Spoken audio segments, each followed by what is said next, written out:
Alrighty, welcome back to another Gymnast.fit gymnastics based strength and conditioning session. We're going to kick off our warm up today with inchworms. So you're going to start with your hands and feet on the floor, keeping your feet hip width apart and your legs as straight as you can. You're going to walk those hands out to a push-up position, then you're going to add in a little scat push-up and walk those hands back in. So each time you walk out to that push-up position, you're going to relax your shoulder blades so they come towards your spine and push them away from your spine and lift your chest back up nice and high away from the floor. Each time you walk your hands back in, you're going to get a nice little hammy stretch. Then we're going to go down onto our tummies and we're going to go into Superman arm raises. So you're going to lift your legs and your chest up off the floor. You're going to start with your elbows in by your sides and then you're going to straighten those arms overhead to try and get your upper arms to cover your ears. If you've got a slightly lower range of motion, your arms are going to be a little bit closer to the ground. If you've got a more flexible shoulder position, then your arms are going to be able to go a little bit higher. We're going to do 8 to 10 reps here. Then we're going to go into forward fold to deep squat. So feet in a wide squat stance, toes slightly turned out, hands on the ground, hips high, shoulders low. Then you're going to lift your shoulders up, bend your knees and drop your hips down towards the ground so you're in a nice deep squat, pressing those knees outwards. You're going to do 6 reps there. Then we're going to come down onto our side for side lying or side plank leg raises. So the easier version is with that lower leg and hip on the floor. You're going to turn your toe down towards the ground and lift your heel up towards the ceiling. Harder version is with a bent knee and your hip lifted up off the floor, and hardest version is with 2 straight legs. So you're in a side plank position, free arm up towards the ceiling, lifting that top leg up towards the ceiling. Notice that my knee and toe are not turned up towards the ceiling. My knee and toe are pointing straight ahead and my heel is almost higher than my toe. That's going to ensure that you've got those side glutes engaging as opposed to using your quads. Let's get into our first sequence. So we're going to be doing 45 seconds work, 15-second rest. 40 seconds work for round 2, 20 second rest, and then 30 seconds work, 30 seconds rest for round 3 for each of these sequences. So 3 rounds, 3 exercises, 3 sequences. Your first exercise is clock lunges. So you step to the front in a lunge, step out to a lateral lunge, and then step back into a reverse lunge. The easier version of this is to start with your feet together, step forward, bring your feet back together for each position. There is a harder version where you step forward, lift your knee up, step to the side, lift your knee up, step to the back, lift your knee up. So it's a lot harder to balance and you're going to push back up through that leg with a lot more power to drive that knee up towards your chest. Exercise number 2 in this sequence is Hindu or dive bomber push-ups. So we're going to start in a downward dog position and then you graze your forehead, nose, chin and chest towards the floor. So just sliding as close to the floor as you can get until you come into a cobra position. Now this can be quite challenging if you don't have upper body strength or mobility. So you just stay a little bit further away from the floor if you're finding it too difficult. If you need an upgrade, you're going to do that slide through to cobra and then you reverse the motion on the way back into that downward dog. You're going to be doing 45 seconds work, 15 seconds rest, 40-20, 30-30. If you need to regress, you can just regress to downward dog push-ups. Third exercise in this sequence is hollow hold. So you've got a few options here. Shoulders have to be off the ground for every option. That is your main focus. And you want to make sure that that lower back stays connected to the floor. So bent knees is the easier version. Straight legs, but vertical leg angle. Then you've got straight legs, arms down. And then the hardest version is straight legs with arms overhead. So you're going to be trying to hold this for that full 45 seconds, 40 and 30 seconds.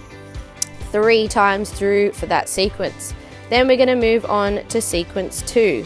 So in sequence 2, we're going to be starting with bear rotations. So you're going to come into a bear position, which is knees hovering across the ground, hands and feet on the floor. You're going to do a shoulder tap each side, then you're going to flip to a coffee table and back over to that bear hold position.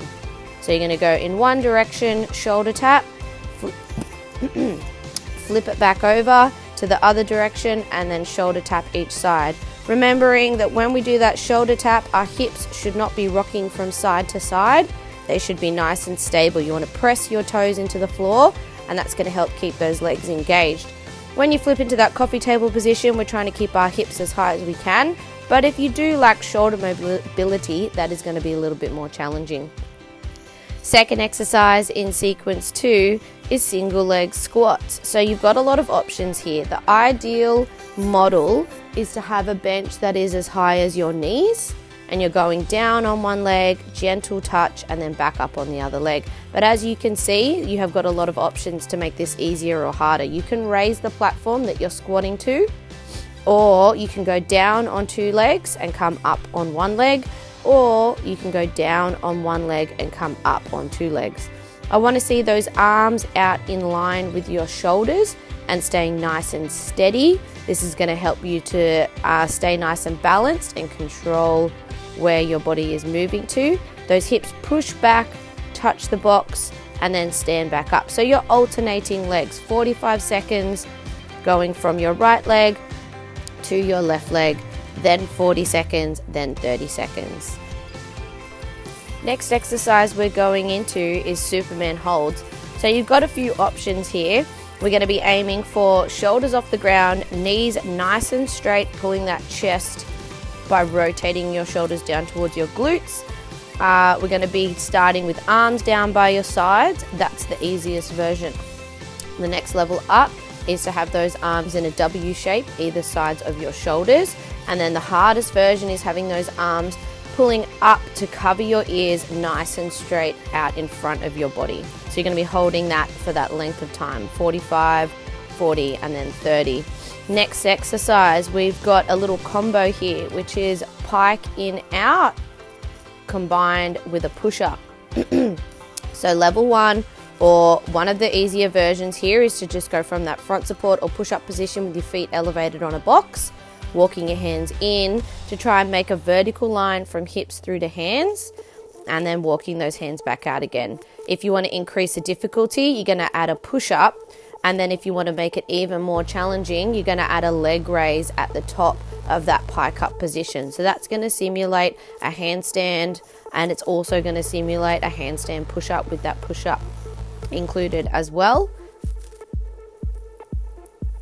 Then if you need to regress even more, you're just going to take it into a push-up position. You're going to walk up into as much of a pike as you can. Once again, trying to make a straight line from wrists through to your hips, and then walk back out into that push-up or front support position. Moving on, we're going to use that block that we were using for each of the other 2 exercises for hip thrust. So you're going to start off with your feet hip width apart. When your hips come up to the top, you want to make sure that your shins are vertical and feet are flat on the ground. And we want to try to get our hips to touch the ground after each rep.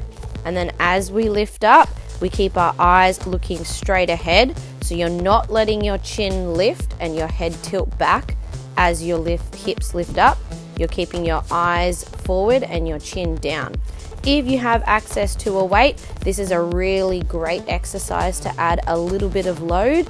This ball is 12 kilos, and we actually have a really large capacity for lifting load in hip thrust for most people. So you can experiment with heavier loads with this exercise. Making sure that at the top, those glutes are engaged, ribs are pulled down, and hips are slightly tucked under. Then we're moving into plank up downs. So you're going to start off in a push-up position. You want to have your hips pressing down to the floor, but your ribs and your core pulling up and away from the floor. You're going to have your feet hip width apart so as to allow you to keep your hips nice and steady so they're not rocking from side to side. And then you can regress down onto your knees if you need it.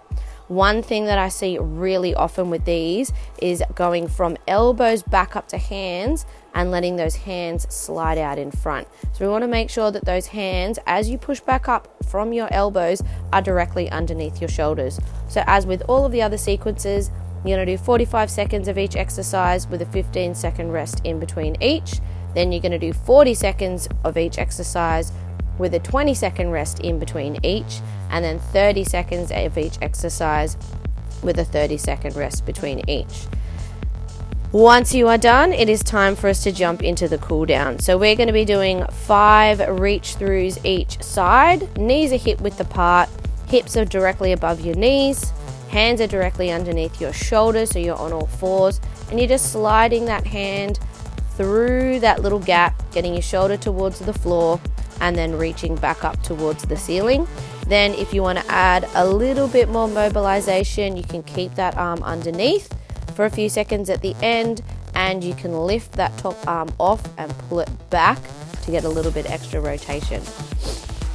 Next up in our cool down, we're going into lying knee hug. So you're going to pull your knee in towards your chest and keep that free leg pressed down towards the floor. You can hold this for 10 to 30 seconds each side, breathing nice and deeply. Then we're going to straighten that leg and hold onto it either with a band or with your hands. And you're going to do lying leg lowers.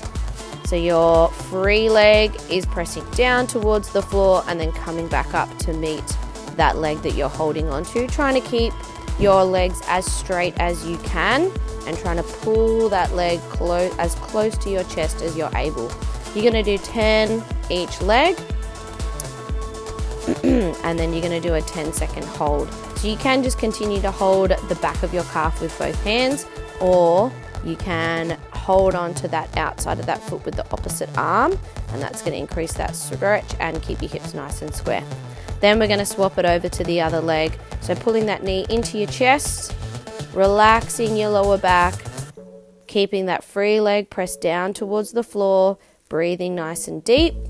Then extend that leg, trying to keep it as straight as you can and as close to your chest as you can, while still being able to get that free leg all the way down to the floor. So we want to make sure, as you can see in the video, that my leg is coming towards the floor. It's not hitting the ground really loosely. It's active the whole time, and I'm not banging my leg on the floor and losing that tension through my leg. Trying to keep that top leg as close to your chest as you can, and then you're going to do your 10-second hold at the end, remembering to breathe nice and deeply and try to relax those muscles where you're feeling the stretch to allow them to lengthen.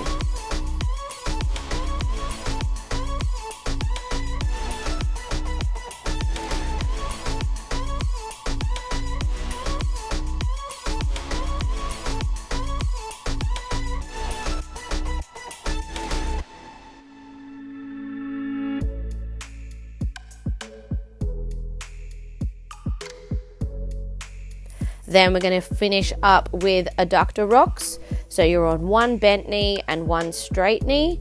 Hips are nice and even, back is nice and flat, and you're just rocking back towards your heel. So when you do this one, you should feel a stretch on the inside of your legs, similar to a straddle or a pancake stretch, but it might be a little bit more intense. If you get any discomfort on the inside of that straight knee, just turn your knee up towards the ceiling rather than letting your toe and your knee turn down towards the floor, and that should be a slightly more comfortable position for that knee. So you're going to do 10 rocks, and then you're going to do a 10-second hold at the end of that set of rocks, and then we'll swap it over to the other side. You want to make sure with all of your flexibility and mobility work that you're breathing nice and deeply, and you're trying to concentrate on relaxing the muscles where you're feeling the stretch, rather than letting those muscles squeeze and tighten and engage. That's going to have the opposite effect of what we want. We're trying to allow those muscles to relax and lengthen, and when you fight the stretch, you actually create tension and shorten those muscles. Be sure to like, comment, and subscribe, and stay tuned for more.